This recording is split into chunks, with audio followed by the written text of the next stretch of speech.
Antes que yo naciera ya había cine en casa. Entonces yo vi cine antes de aprender a hablar. Mi padre filmaba películas familiares en 16 milímetros. Bien, bueno, empecé a manejar la cámara de mi padre y luego apenas apareció el Super 8 fue aún más compacto y mis primeras experiencias de cortometraje y eran pequeñas narraciones, fueron en Super 8, sí. Es mucho más manuable, más inmediato que el 16 milímetros. Y nada, yo pensaba hacer la carrera de cine, de hecho ingresé al Instituto Nacional de Cinematografía en Argentina en el año 71 y allí me empecé a dar cuenta que ahí no había lugar para lo que yo quería hacer.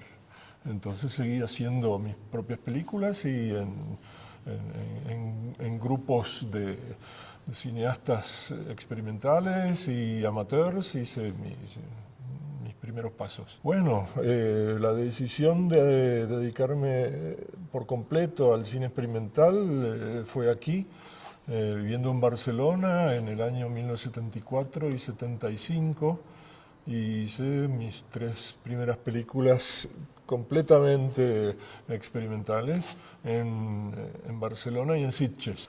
La India fue en el mismo viaje. Viajé por primera vez a India en enero de 1975.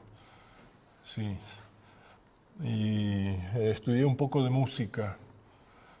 Ya me interesaba la música de la India por lo poco que había escuchado y llegué allí y dije, bueno, esto es lo que me gustaría hacer. Y aprendí un poco la flauta de bambú, el bansuri. Y aprendí el sistema del raga, los rudimentos, porque no viajé tantas veces ni tanto tiempo. En cuanto a cine experimental, las películas clásicas del cine experimental norteamericano, no las vi en el momento que comencé, las vi bastante después, recién en la década del 80. Antes solamente tenía referencias de películas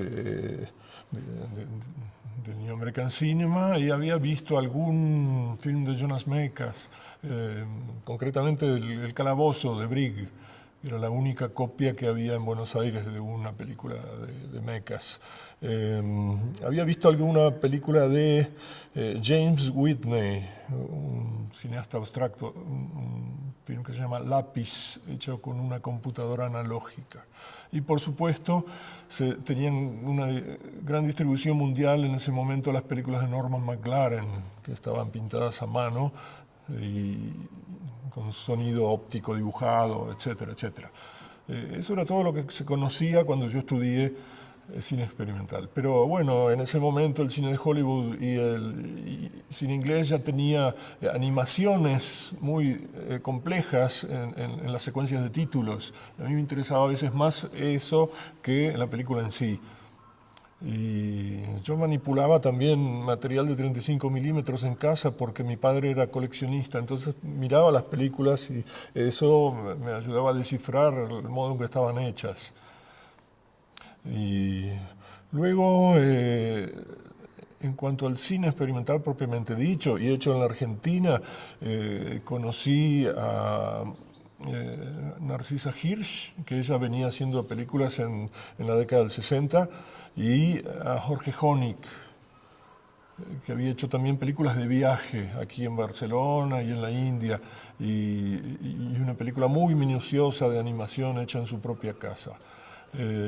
Yo considero que ellos dos son mis influencias más directas en el cine argentino. Luego, durante los años 70 y parte del 80, en el Goethe Institut en Buenos Aires hubo un núcleo donde se hacían proyecciones periódicas de cine experimental y hubo algunos concursos y también seminarios.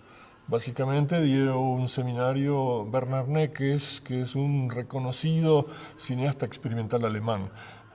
Vimos y estudiamos mucho más la obra de estos cineastas experimentales alemanes que la de los norteamericanos. Bueno, hay un resurgimiento del cine experimental en la Argentina, hecho además en formato Super 8, que fue el formato que predominó en Argentina.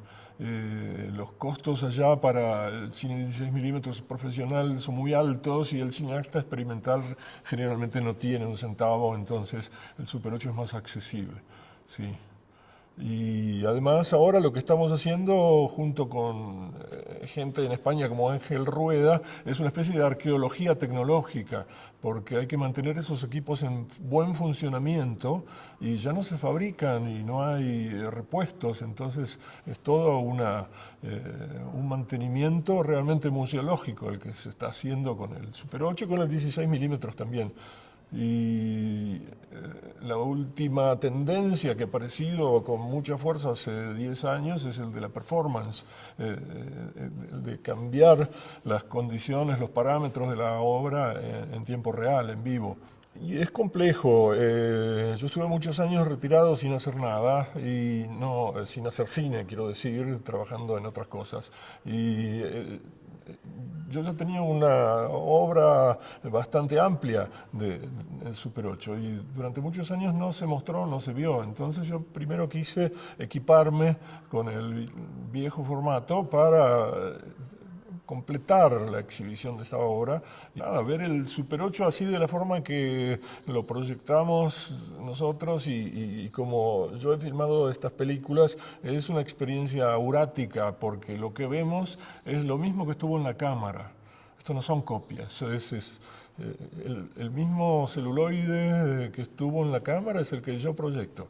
Entonces es como no hay una pérdida en la reproductibilidad técnica.